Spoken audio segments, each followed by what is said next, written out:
Hi, everyone. This is Anastasia Gores from PilatesBridge.com, and today I'm here with Mara Sievers. Mara is the creator of Pilates Encyclopedia. She's been a Pilates studio owner for many years. She has a ton of experience in the Pilates industry. But really what we want to talk about today is Pilates lesson planning. The idea for this interview came around when a couple of weeks ago, one of the readers of the Pilates Bridge newsletter sent me an email asking about whether I had some resources about creating templates or some kind of tool to prepare for Pilates lessons. And Mara reached out to me, we started talking. So today we want to expand more on that Pilates lesson planning, how to keep those Pilates lessons fresh, interesting, multi-level compatible, and also how these lessons can really, the lesson planning can really help your students progress beyond just being stuck in the routine. So first, I'm gonna let Mara introduce herself and share a little bit about her Pilates story. Hello, everyone. Thanks so much for having me, Anastasia. It's great to be here. Well, my name is Mara Sievers. I'm the creator of Pilates Encyclopedia.com. I've been teaching Pilates for a long time, started with Mat, like many of us, and then added Reformer and then eventually Comprehensive. I was trained through comprehensively through Polestar, which I loved. And I'm originally from Austria, so if you detect a little accent, that is where that is coming from. And I've been living in the US for not quite 20 years. Oh, no, like 14 years, 15 years, something like that. Yeah, so I think that's a good intro for me. All right, sounds good, Mara. So let's dive straight into the Pilates lesson planning. So I know you work with a lot of teachers, you've been around the industry for a long time. So why do you think lesson planning is actually important? Why can't we just wing it or keep teaching the same thing every time we show up for the session with a client? So that's actually interesting because you bring up 2 points already that I think are already happening all the time, which is a lot of people just wing it. So I forgot to mention that I used to have a studio for 8 years before now I'm focusing purely on my online membership, but I had a Pilates studio. So I know the ins and outs of dealing with clients all the time. And so for a long time, and I'm going to be completely honest, for a long time, I was winging it every single class because, and I'm sure that a lot of you can relate to that, class planning takes a long time.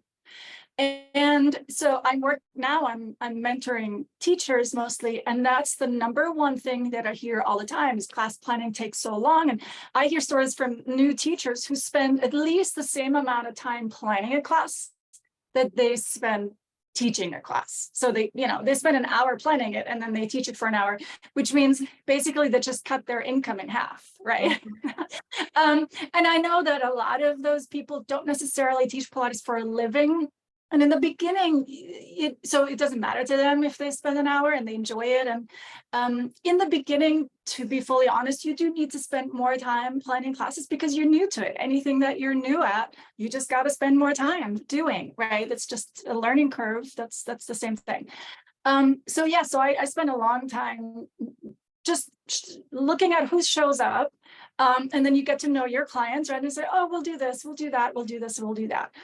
And yeah, I mean, you can do that. There's no law against not doing that, right? But the question is, can you be more effective and can you create real change in your client students? And I think ultimately that's what many of us want to, right? We want to share the impact that Pilates had in our lives with our students. That's why most of us teach. So another big complaint that I hear from a lot of teachers, especially those who've been teaching for a long time, and I teach a lot, is, oh my God, my students don't remember anything. Like we've been doing, long stretch forever, and they still don't know what the exercise is and how it goes. And I have bad news for you. That is our fault as the teacher. We cannot blame our students for not remembering because we don't we don't ask, we don't expect of them to remember anything. We sort of hand feed them every single minor detail of the exercise. So we train them to turn off their brain and to just follow everything we say. So those are the go ahead. Where did I my brain just went somewhere else. That's fine.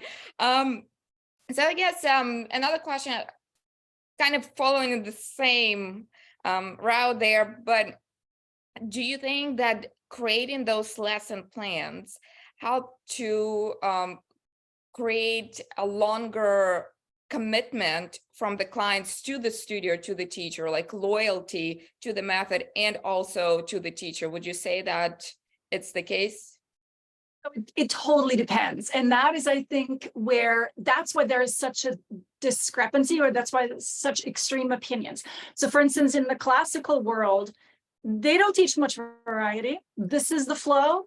This is the order. This is you do. And a lot of people, a big part of the Pilates community loves that. So I think there are some people who love repetition, and there are some people who get bogged down or who get bored with too much repetition. So I think the big question is, first of all, who are you? What's your strength? What do you really believe in? I think that's where we have to start, because we can't force ourselves to teach in a way that doesn't really suit us. But on the other hand, a lot of teachers mix up their sequence all the time because they get bored. They, as the teacher, get bored because, yes, we teach so much more. Like we teach, I don't know, 20 classes a week, and we teach the same exercises a lot of time. But our students, they come 1 class a week or 2 classes a week. And so they don't have nearly as much repetition as we do. So then we think, oh, I need something different because my brains need something different. But I do them a disservice because they haven't had, a chance to repeat it. So I think ideally, what would appeal to most clients, so to answer your question, what would make most clients happy and keep them coming back over a long term, is a balance between variety and repetition. We need repetition. If you don't repeat anything, you're not gonna get better at anything. Like ask any musicians. Musicians teach the same piece of music or practice the same piece of music forever and like millions of times, right? Because you have to practice the same thing to get better at it. And that's also how we can get out of this cycle of, oh, my students don't remember anything.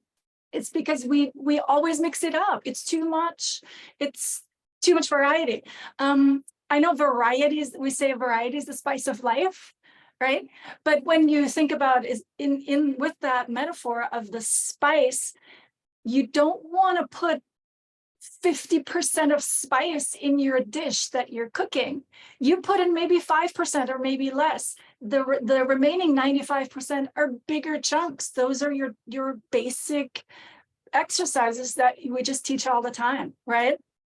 So that combination of that perfect balance of repetition and variety, I think is important. And when you say balance, it's actually not a balance. It's not 50-50, right? It's I would say it would need to be more on the repetitive side, and then throw in little highlights here and there. And then when you do that more sparsely, when you do that just here and there, something new, people will like embrace it, and they will be there, they will be present, they will remember it. It will have a much bigger effect if it's less than if everything is just variety. And then people, like I said, people shut their brain off. And when people don't use their brain, Pilates is mind-body exercise. Your mind is what shapes the body, is what Joseph Pilates said, right? Mm-hmm. So if we ask people to not use their brains, then they're never going to have the agency over their own body. They're never going to be able to do a workout at home because they're like, I don't know. She always tells me everything to do. So, yeah. Okay. So then in regards to that balance of repetition, perfect proportion, we'll call it, of repetition to, variety, How often do you personally recommend switching out that sequence, that lesson plan? So like if a teacher creates a lesson plan, how often should it get switched out? That's a great question. So I would recommend keeping it the same for at least 4 to 8 weeks. So a month is the absolute minimum. So if people come once a week, then they have a chance 4 times to do the same sequence. When I say a lesson plan, so if somebody comes, for instance, twice a week, like if I have, let's say I teach a Monday morning 9:30 class and I teach a Friday morning 9:30 class, then I might teach different sequences in those two. So that there is some variety built in, but I'm going to keep that the same for at least a month. And you can definitely go to 6 weeks. 8 weeks is maybe borderline for a group class. So there's also a big difference between group classes and private sessions. With a private client, I would go even like I would just give them a program and this is what they do and this is the core stuff. And then yes, you can switch it up if you feel that they're progressing and they're outgrowing an exercise, or maybe an exercise you chose just doesn't work so well for them, and then you throw it out and you do something different. But with a private client, I would be even more strict in terms of targeted. Right? Like when you choose exercises for a specific reason. So that brings us to the next thing. A lot of, especially new teachers, don't know why they're teaching an exercise. So anybody who's watching, I encourage you to just ask yourself, why are you teaching this exercise? Each exercise in the Pilates repertoire is a vehicle to teach a movement skill, right? So the exercise per se is not the end goal. Unless you're extremely advanced and you want to do a squirrel on the Cadillac and you just want to show off and play. And that's when we get to the point of like, I do it because I can, because I'm awesome and because I want to explore how far I can go for it. But for the majority of clients who come in with aches and pains and this and that, you need to know what you're teaching, what movement skill are you teaching in an exercise, what are you paying attention to, and then you create this plan with a very specific focus, and then you watch and you want to give people a chance to improve that movement skill in that exercise. Let's say for a simple example, right, you teach footwork. Everybody starts with footwork and the reformer, which is fine. So maybe your goal is, okay, I want to make sure everybody's feet are truly parallel. People are not falling in or out on their heels. So you got to teach that, right? You have to educate your clients that this is what we're focusing on this in this class or with this exercise today. And every single exercise has many things we can focus on. That's why we sometimes get so lost in like, right? Because yes, we could focus on the pelvic placement, and we can focus on the shoulders and neck placement. We can focus on the feet and the legs, and there's so many things I could choose. So what do I choose? And that actually brings me to the next thing. So I would recommend you keep the same exercises the same for 4 to 8 weeks, but you can change the focus of the exercises each week if you like. So inside my membership, for instance, we have a focus of the week, which means we just suggest to you this week in all of your classes, if you want. So no matter which sequence you teach, you focus on the neck placement, you focus on the feet, and we give you a very specific tool, a very specific cue, for instance, to teach your clients, so that you don't stay so much on the surface. Again, a lot of beginning teachers teach the movement pattern, stretch your right leg forward, stretch your left leg forward, and that's it. That's where it stops.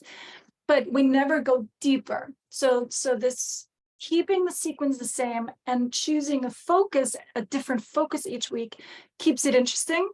Because, right, all of a sudden, if you're used to focusing on your pelvis or the breathing and footwork, and all of a sudden you focus on your feet, it feels like a completely new exercise, right? I mean, I'm sure you've heard that a million times from clients. Wow, this feels like it's a completely different exercise. And that's just because your brain is focusing on something different. So that's where you can create the excitement with the focus while helping clients get better at something with the repetition.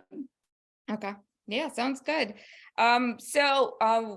Just back to the focus, like if we're talking specifically about choosing an exercise, let's say for a client, would you keep the same variation of the exercise throughout those, let's say, 4 weeks, or would you still just sprinkle in something a little different?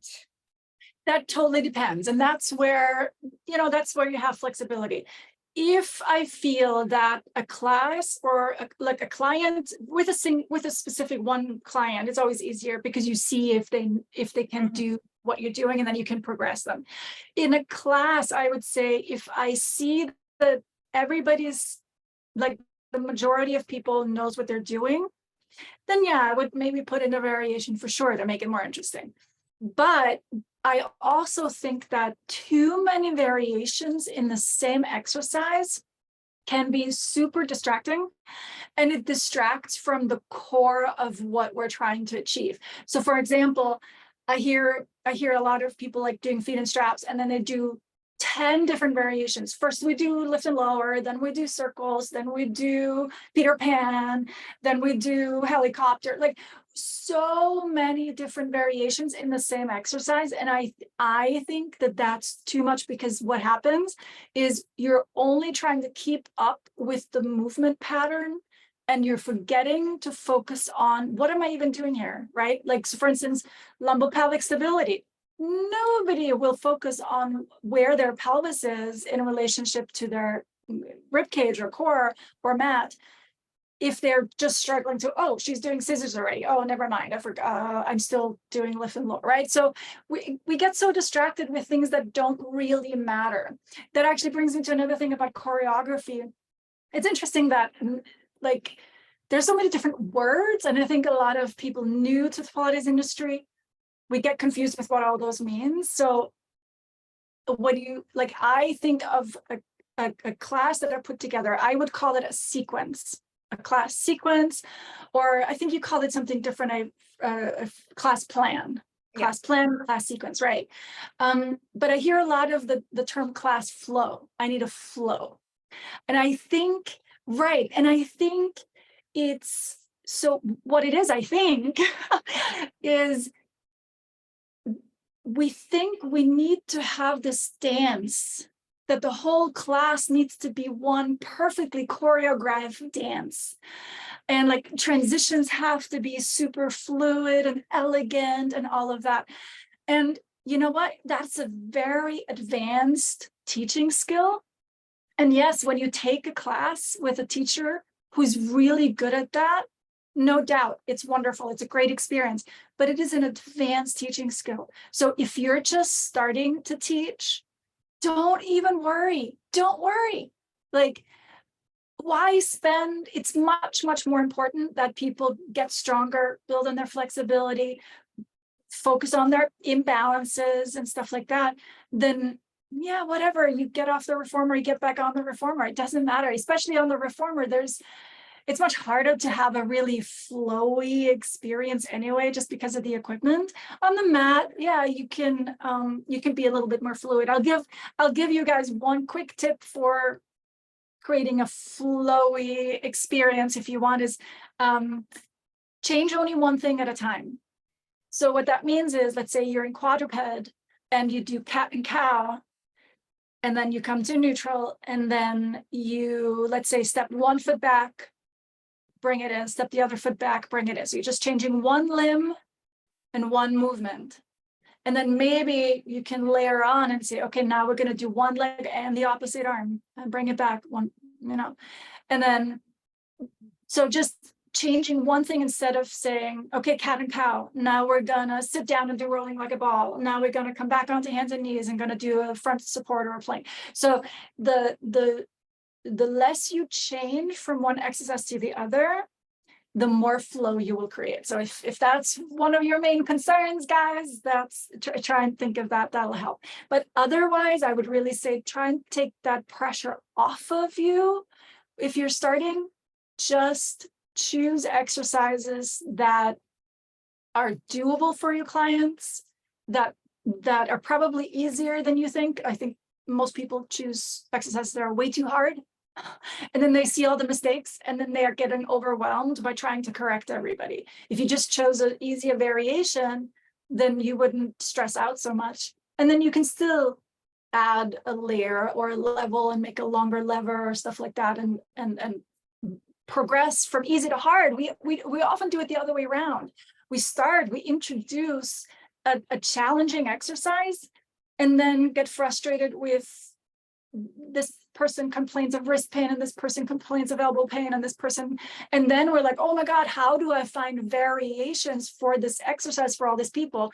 If you didn't introduce this too advanced exercise for this group in the first place, then you wouldn't even be in that situation, right? So just start easy. When you teach a new group that you don't know, or you start a new class at this new time slot or something like that, just always start as easy as you can. Everything's new. You're new to those people. They don't know the way you talk, the way you cue. So it's always brand new. It's okay if you start super easy and then just watch and see what happens and then make it harder from there. But don't start too hard. Going backwards is always really hard. It also feels for clients as if they're being punished, that now they have to do something easier. If you never even show them the hard stuff, then they will never be disappointed, right? And then if you have a long-term thinking, if you don't have to teach your clients every exercise in the first month, right?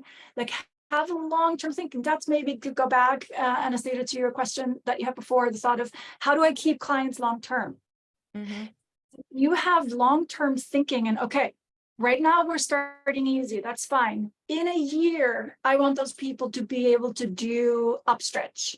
So which movement skills, what do they need to be able to do upstretch on the reformer well? And I'm not saying just do it well so that I can introduce it and I won't have to correct a million things because they already know what hip flexion is. They already know how to move their pelvis with a flat back and all those things. Yeah, well, thank you. Yeah, and I agree from my years of experience. When I first started out, I was making all the mistakes that you just mentioned, because I think a lot of new teachers do that. First of all, like, you want to put in the more advanced exercises because you want to impress people coming to your class, especially if they took maybe Pilates with other teachers. All of a sudden, you just want to show off, and all it is just a way for us to work on our own ego, and it's not helpful to the clients. It's, oh, I just want to be better than, or I want to impress them anyway. And also starting with those harder exercises prevents our clients from feeling successful in their sessions a lot of times, because they feel like they're like, I can never do that. I just feel so disoriented, so awkward, all clumsy. I just don't like that feeling. And that's a good point that you bring up, because I was actually thinking the other way around, but you were totally right. And then we don't have the skills. We don't know how to get them there, right? Other than, okay, now we leave them with this situation of they can't do this exercise. But I actually think a lot of the times when people teach hard exercises is because when it's hard, it feels hard, and people often come because they want to work out. So as long as it feels hard to them, it's great, right? It's a great class because I'm sweating and I'm working hard and everything's hurting, and that's supposed to be good. But right? So teaching easier exercises with depth is actually a little bit you need a little bit more skill in terms of teaching to make people feel it. But if you're teaching exercises that are too hard to somebody who can't do it, all you're doing is you're triggering compensation patterns, right?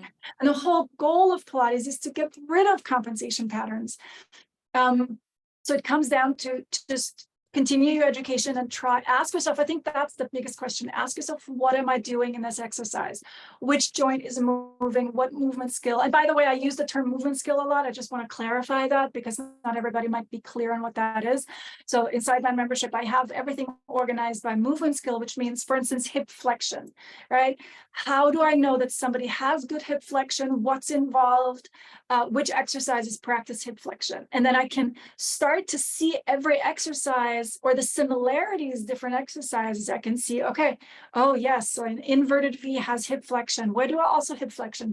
Footwork. Yeah, footwork have it. So maybe if I focus on footwork and I focus, on the hip flexion part every time I do footwork, or I focus on the hip flexion part every time I do feet and straps, then I can translate that skill once we get to the inverted V.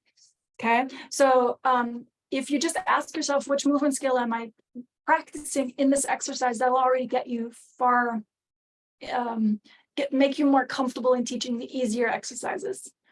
And then the other thing too is, if somebody doesn't, that's also, I mean, I got that a million times when I started teaching, is people said, oh, can we make it harder? I don't feel anything. Right. And that's a bad spiral too, because if you then people, so I would say 90% of the time, there are exceptions as always, but 90% of the time, if people don't feel an exercise, it's because they're not doing it right. It's not because it's too easy. But in the beginning, we think, oh my God, these people are great. They're so strong. It's all too easy for them. But no, they're just not using the right muscles. So that's a tricky thing. So next time you hear from a client, can we make it harder? Ask yourself, okay, I obviously, like when I do this is crazy hard and I'm in good shape. So what am I not teaching them? How can I teach them better what I feel so that they will feel it too, and then they will not ask for harder stuff anymore? Like, and there's exceptions. I was just talking to a friend of mine and she said, oh, when you go to New York City, there's all these 20-somethings type A that've been working out forever and they're really good and they're doing it well too. So you do need to challenge them. So that's, again, there are exceptions, but you know, a lot of the times we work with middle-aged people who have aches and pains and stuff. So with those, you need to regress to progress, right? You have to first take a step back, fix what's not working.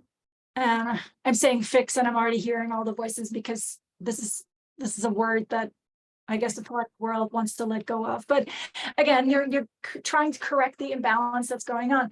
And then all of a sudden people can do something that they thought they would never be able to do. But you can't do it by just repeating the same thing over and over. You have to take a step back, analyze it, look at what's really the problem here, and then maybe you can progress. So yeah, it's definitely good points that you bring up there. I know, so one of my, where we live, we're in South Florida. So some of our clients, they are snowbirds, right? Like they're here up north in the summer and all that. And we hear a lot of the stories from our clients about like how they train with us as opposed to how they work out in their home studio up north. Up here in the Northeast. Yes, they're right where you are. So they're all headed your way right now. Yeah. So anyway, and like you see, like they always try to like compare, oh, we do this or we do that or anything like that. And sometimes it's a good thing. But like one of my clients, she's a great lady from the Northeast, and she's like, well, every time I come to my studio, and she's great and all that, all we do are feet and straps and they feel great. And we do feet and straps for pretty much majority of the stuff, I would say 80% of the Pilates exercises in the beginner to intermediate repertoire, she never did it. Oh, yeah. And she's like a fit, she's in good shape. She's like older lady, but I mean, she's great. She could never did the 100 or anything like that, not even variations. It's just footwork, feet and straps, footwork, feet and straps, that kind of stuff. So and I'm not talking specifically about this client, but for the people I know, for certain teachers, it can get intimidating, especially if they're working, let's say, with the older population. they get stuck. They choose the specific exercises that feel good for their Yeah. client. They like them, and they know that they're generally, not most of the people can do them, and they get stuck doing the same thing because it's easy for them to teach, feels good for the client, and again, there's not much like out of the box thinking that has to go in. Well, how do I modify for this person who had a hip replacement as opposed to this one who, I don't know, had a spinal fusion or anything like that, with those complex situations. So if you're talking to teachers like that, how would you encourage them to switch out those classes, or like really bring in some of that freshness into their teaching? Yeah, that's a really good point you bring up. And I have to be honest. So all that's happened to that particular teacher is she's gotten really efficient, right? And when I teach a mat class to people I don't know, I will not teach full swimming. Never, ever. Because most people cannot put their arms overhead with good alignment. They just cannot do it. So I always do a modified version of swimming. And the roll up, the same thing with the roll up. I will never in a group that I don't know teach the full roll up, because some people can't do it and they get obsessed with not being able to do the roll up. And then they're in the situation that you mentioned before, like they're so frustrated that they can't do it, that, either they lose it can go both ways. It can either they lose the enjoyment, or they get obsessed and practice repeatedly the same thing, which is not helping either. So I do get that part of like, okay, let me stay away from all of the tricky exercises in order to make it a good experience for a group. I think that is initially a smart thing to do for people. And because the other thing too is it's a group class. It's not a private lesson. And I think let me bring it up. Like that specific situation, it's a duet. So she's been working with this teacher for like 5+ years. So yeah, no, I hear you. Yeah, And so- we're going to get there. But I do just want to I want to show the validity of some of the things that you just told me. And I get it. Because the problem that I see in a lot of new teachers is they think they are expected to teach a private lesson to each of the group class participants. And that's not the case. It's a group class, right? So you can't teach everybody the perfect thing for them. It's impossible. Don't do it. They're not paying. It's like you're charging them a McDonald's burger, yet you want to provide them a 5-star restaurant experience. It's not happening, right? It's just, you're going to kill yourself if you try doing it. So just stop it. But after a while, you get into a rut of, okay, this just always works. Why should I teach something different if this always works? This makes it so much easier. But yeah, then you get into the problem of maybe lack of variety, and you might lose a client. Maybe this client, if she has a choice to go somewhere else, maybe eventually she will go somewhere else because she thinks, I want to do another exercise other than feet and straps and footwork. So for instance, honestly, go on Instagram or YouTube. I mean, there's so many. I mean, anytime you open an Instagram feed and Google for Pilates, oh my God, there's like a million of variations of stuff. So when you've been teaching for a long time, you just need inspiration. You just need to maybe take a course, maybe again just go on Instagram and play a little bit and try different variations and see, maybe you can use some part of it. Maybe you can't use the whole thing. Maybe that's way too hard for the clients to teach, but there might be just a part of it that you could use, or maybe that triggers another idea. Part of what I've created with the Pilates Encyclopedia is also to help with that. So for instance, let's say I bridging, right? Bridging is an exercise that we almost always teach and we should be teaching. But yeah, if you always teach the same segmental bridging, it just gets boring too. And then you teach one leg and stuff. But there is a lot of other creative things, especially if you have props available. There's so many different variations you can do. And then in the Pilates Encyclopedia, under the page of bridging, so each exercise has its own page, and then you can just scroll down and it lists all kinds of regressions, progressions, ways to use props with it. So you can just read through it, browse through it, and say, oh wow, this is so cool, I've never tried this, let me try this with my clients. So yeah, when you get into a rut like that, then you just need to put some effort in and go back to school, right? You just need to, not a huge, long, expensive course, but again, either free on social media, or my membership is not expensive either. So, you can do that and write down a few things and try those. But it's basically just about making the time to search for something new. Mm-hmm. Thank you.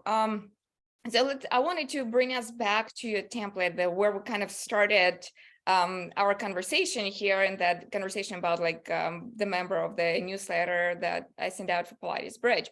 So I downloaded, and I really encourage everybody to grab that template. It's really easy. It's nothing overly complicated to follow, but it's very useful. And again, it's absolutely free, so you don't lose anything. And you can get like this extra teaching skill in your toolbox or teaching tool. But when we're looking at your template, and I think you have one printed out as well, we can just show it. Yep, here we go. But when you get the template, it's broken down. You're using what you call an adapt system.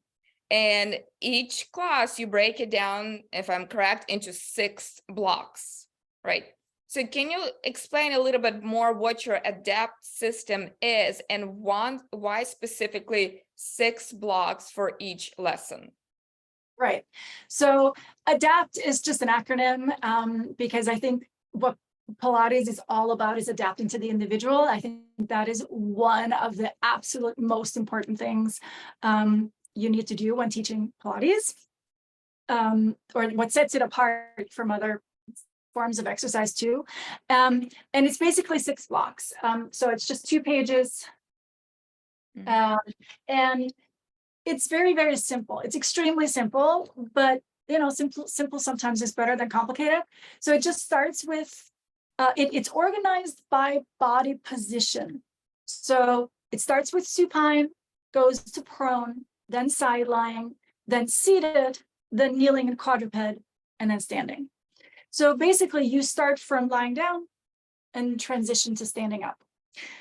The logic here is twofold. First of all, when babies start to develop and move, they start first, you lay them on their back, and they're just lying there, right? It's like dead bug. So then you can put them on their tummy, and then they can kind of figure out what to do there. And then eventually they learn to roll over from one side to the other, which is sort of your side lying position, right? And that's tricky to balance on your side. And then eventually, seating, kneeling is kind of like standing, but more complicated because you can't feel your feet. And then eventually standing. So that's sort of the development of it. And the movement, the proprioceptive part for that is, or logic is, when you lie down, your body, and specifically your spine or your torso, has the most contact with the floor. And when you have contact with the floor, the more contact you have with the floor, the more feedback you get about where your body is in space. So when you lie on your back, many of you might know the 3-point contact, where the back of your head is touching, the back of your rib cage is touching, and your pelvis is touching. So you can use these 3 points. And then if your knees are bent, your feet on the floor, you can use that too as contact, as well as your arms. So there's so many contact points that you can help your clients feel what their body is doing. Is their pelvis level? Are both buttocks equally weighted, right? So you can teach people a lot of alignment via the feedback from the floor. When you lie prone, it's the same thing, just upside down, but you have a lot of feedback on the body from the floor. When you lie on your side, you still have the whole length of the body in touch, but it's harder because it's on your side, and we don't have a lot of perception of what's going on our sides. We're so front, right? We see each other in mirrors in the front all the time and stuff.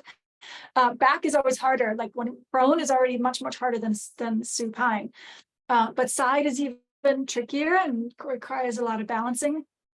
Once you come to seated, you really only have your butt in contact with the floor, so you don't get any more feedback about your spine.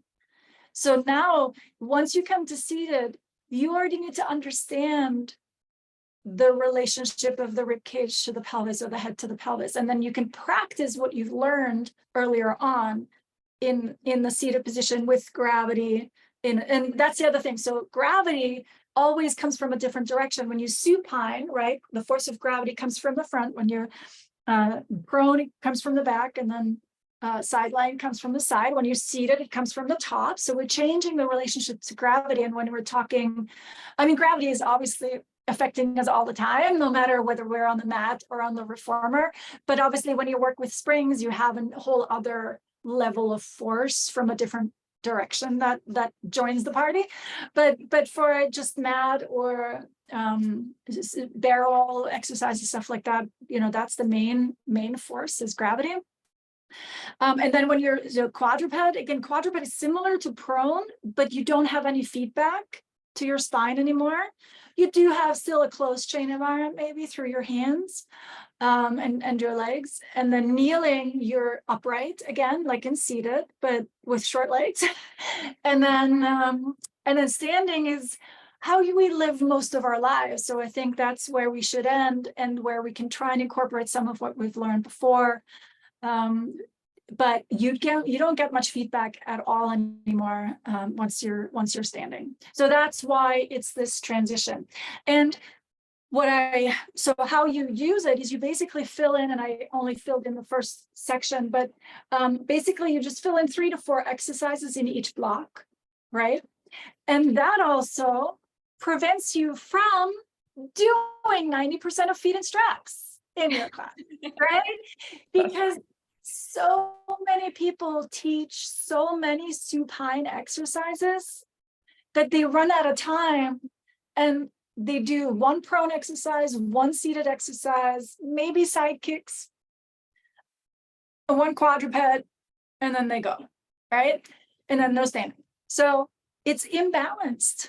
And we right, like, yes, we do need to strengthen our core with like single leg stretch, double leg stretch, those exercises, but don't stop there. You gotta, like, we have so many weak backsides, so we have to spend a lot more time in prone, also with the hunching forward, right? If we should really spend more time in prone than we should spend in supine, because this sort of posture is not the one we want to practice over and over and over.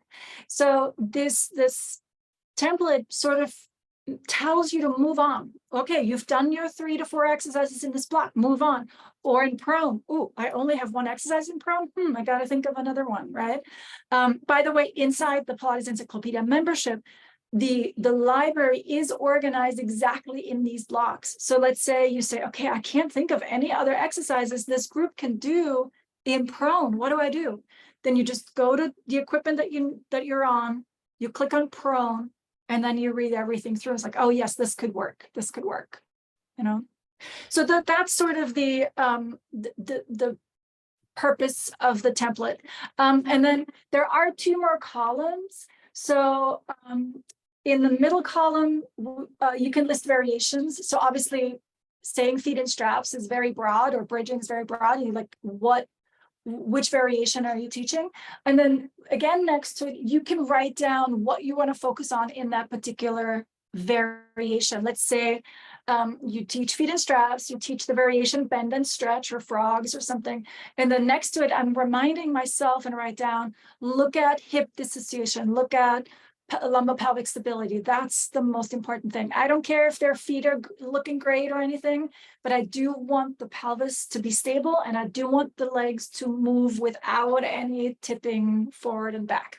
That's why I'm teaching this exercise in this sequence in this class. Next sequence, it might be a different focus. Maybe I do a different variation and then focus on, let's say I do a straight leg variation, lower lift or circles, and my focus will be focus on not hyperextending the knees, right? And then hopefully by that time, so that's where the long-term thinking comes in, hopefully by that time, your students will already understand how the pelvic stability part works in feet and straps, because you've been teaching it for a month. And now you can progress them to, okay, today, now let's focus on the knees. And then if you see that somebody loses that pelvic stability, you can say, oh, remember from last month, we worked on that pelvis? Make sure you're doing that too. Mm-hmm. right? But if you just tell them, oh, your pelvis, you need to stabilize your pelvis, they don't know what that means.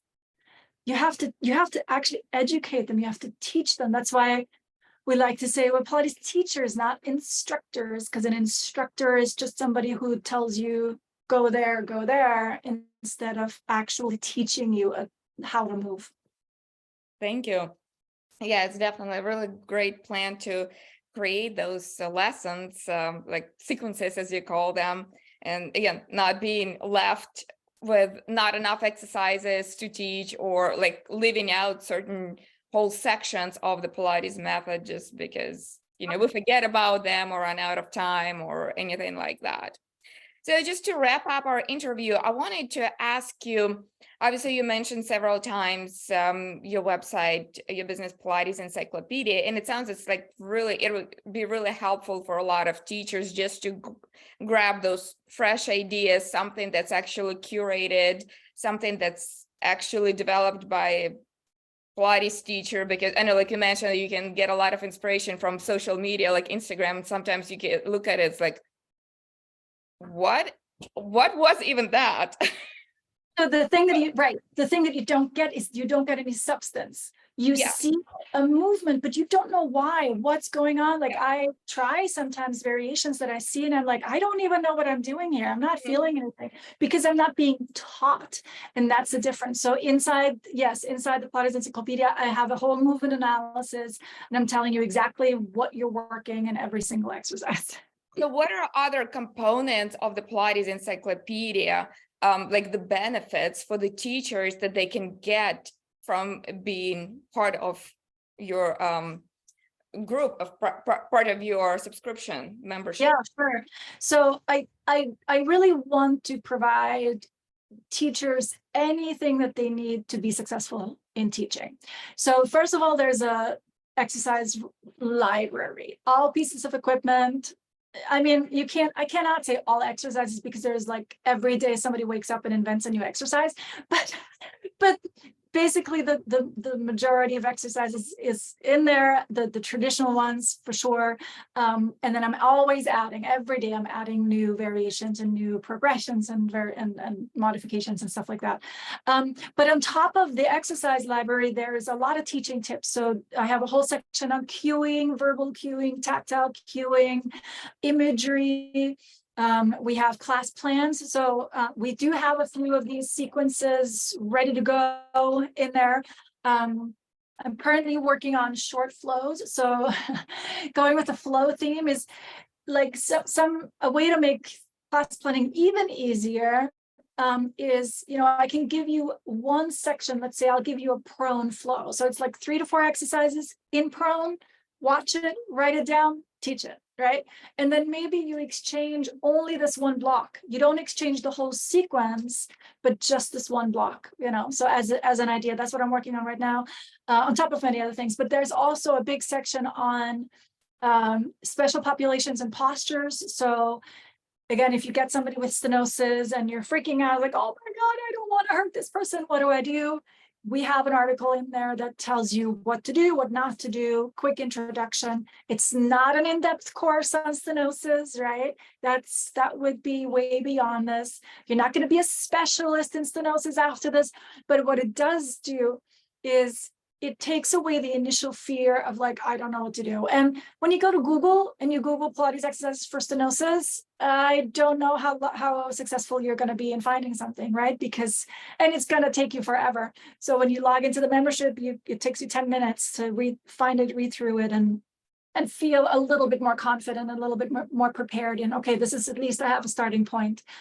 And then we have a Q&A section. And I think that's probably one of the most beneficial parts is you ask me anything. Like if you, the most questions I'm getting is, I have this client who, like I got the question the other day, I'm doing book opening where you're lying on your side, right? Going into rotation.